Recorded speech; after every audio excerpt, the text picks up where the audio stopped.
Hello there. I'm so happy to meet you all. I am Jennifer James, and I am a coach and healer for highly sensitive people and empaths. And for those of you that are just starting to get acquainted with me and my work, if you're thinking that you're a highly sensitive person or an empath, I want you to know that you are not flawed. Many of us have gone through life thinking that there is something seriously wrong with us because of how deeply our nervous systems process the world and how people that are not highly sensitive often react to us. So you're not flawed. Your nervous system is just highly sensitive. So, some signs that you might be a highly sensitive person or an empath. So, you've been called too sensitive for your whole life. I feel like that's one of the number one ways that people know that they're highly sensitive people. You replay conversations in your head over and over and over, especially when you've been out and you feel like you didn't handle a situation the way you would have liked to. So you go back and forth over the situation over and over again and think about all the ways that you could have handled it differently. Being in a large group drains you, sometimes to the point where you just kind of are not really participating in the group because it's so overwhelming. That is not your fault. That's not you being antisocial. It's just that it can be really overwhelming. You notice subtle things that other people miss. Highly sensitive people are great at noticing subtleties. So anything, detail oriented, artwork, anything as far as like solving puzzles, those things are tasks that highly sensitive people are excellent at. You feel deeply affected by other people's moods. In fact, it's like you're feeling their feelings, and sometimes it can be difficult to figure out which feelings are yours and which feelings belong to other people. And that's one of the things that we work on here at Savagely Compassionate, is helping you to understand what feelings belong to you and which feelings don't. You also need more recovery time than other people, especially after doing a lot of peopling. You just need to have time alone. Sometimes you need to just be really still for a while, or do some kind of quiet activity that helps you to process what just happened, like journaling or meditating. And that, again, doesn't make you antisocial or flawed.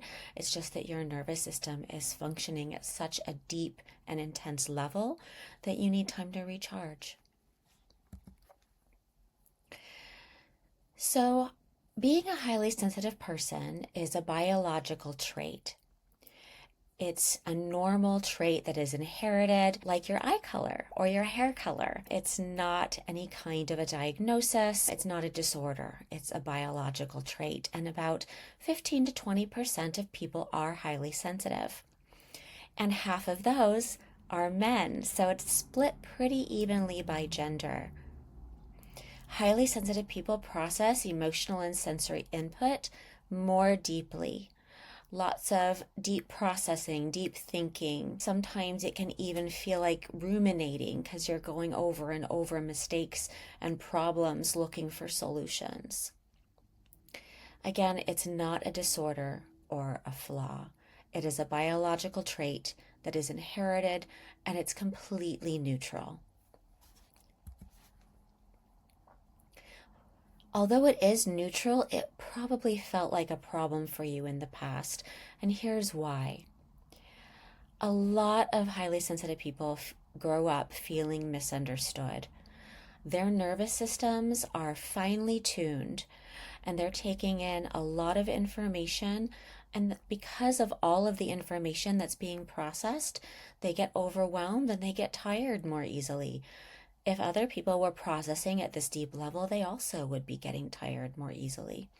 However, other people have a hard time understanding this. And it's not that they're necessarily trying to be mean, but because they don't understand, a lot of times they can be hard on highly sensitive people and empaths about the way that their nervous systems function. it can be criticized, it can be minimized to be highly sensitive. A lot of times, highly sensitive people go through life hearing, you're too sensitive and you need to get a thicker skin over and over. Because of that, we learned to suppress our needs, and we often go through life pretending that we don't have these highly sensitive traits, that we don't have these needs to be alone and to recharge, because other people have a hard time understanding them and can be hard on us about them.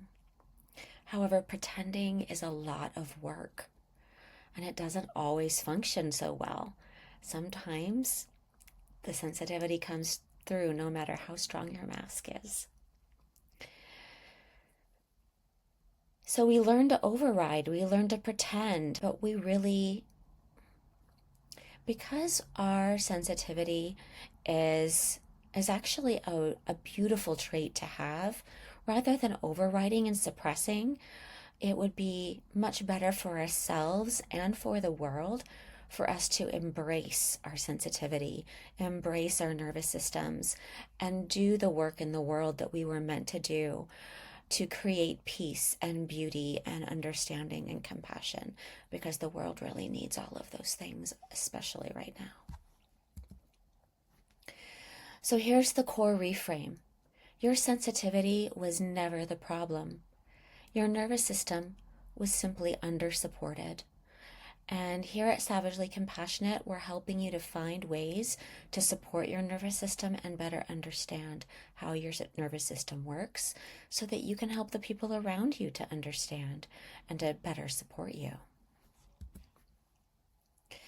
So I want to offer you in this little mini presentation one simple regulation practice.